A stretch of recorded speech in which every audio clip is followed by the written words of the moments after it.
Hey guys, welcome to R.I.P. Thank you for tuning into another video. If you're new to the channel, thank you for stopping by. Make sure to subscribe and hit the notification bell so you don't miss out on future videos.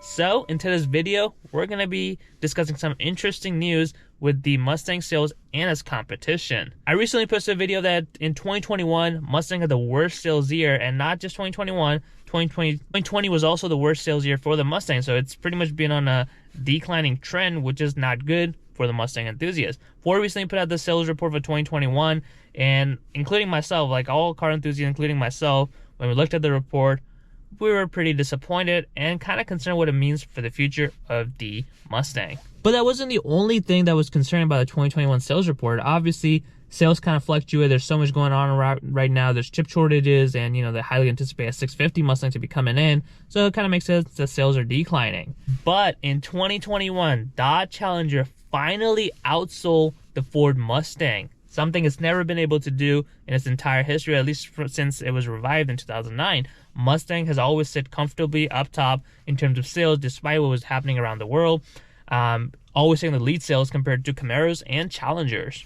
But this time around, Dodge Challenger finally dethroned the king of the muscle car. Now let's take a quick look at the numbers real quick. So the Mustang sold 52,414 units in 2021, while the Dodge Challenger sold 54,314 units in 2021.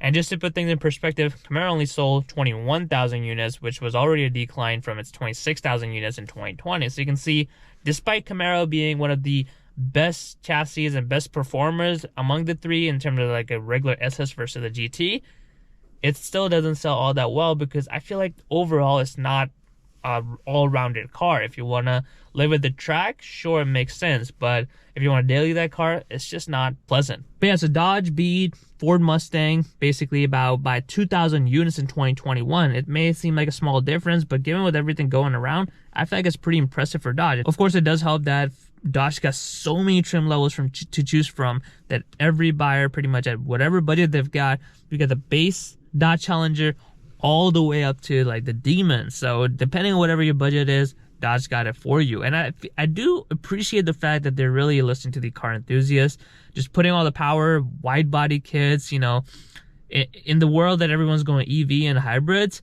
they're just giving us a bigger and bigger engines with superchargers. It's interesting that even though Dodge has changed the engines and, given the Challengers some light refreshes, it's been sitting on the same platform since 2009, which is basically a modified platform from Mercedes E-Class. So back when they had a partnership like Dodge and Mercedes. So that platform is very, very dated. It's nowhere near as nimble as the Camaro chassis or even the S550 Mustangs. But despite that, it's able to sell pretty well. I mean, we've got all the comments, that, Dodge Challenger handles like a boat. All of that, I feel like just doesn't matter in real world when you're driving the car A to B or just enjoying the car. But like we say, in terms of performance, Dodge Challenger slightly lagged in terms of 0 to 60 time, track time.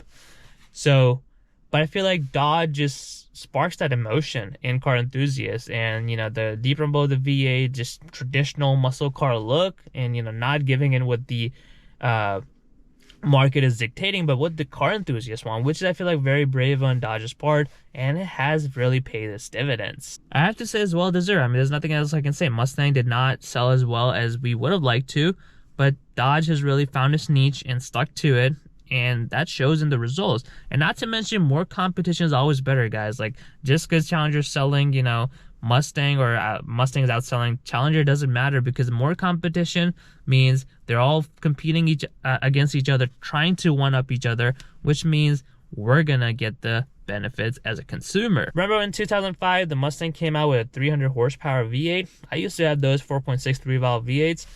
There was no competition, so it made sense. They didn't put much effort into it. I mean, 4.6 was a great engine. 5.0 didn't come out until 2011. And that's only because Camaro started in 2010, Challenger started in 2009, with some of the bigger engines making significantly more horsepower than what Mustang was doing at the time. So it wasn't until 5.0 came out that Mustang started being more competitive. If it wasn't for competition, who knows? We would have seen the 4.63 valve for maybe a few more years until the 5.0 was ready to, be shown to the public. In fact, that's with the competition in EVs as well, because Dodge has announced starting in 2024, they're going E-muscle. Not sure how I feel about that, but that's definitely gonna, push Ford to also do some sort of e-muscle. I'm not really excited for that, but you know, that's where the future's headed. I'm kind of curious to see what it's going to bring. So Mustang is soon going to be seeing some sort of hybrid or electric version. Well, I hope you guys enjoyed this video. Let me know in the comments what do you think about Dodge Challenger finally outselling the Mustang. Do you think it's justified or not? And as always, subscribe to Red 50 for more content.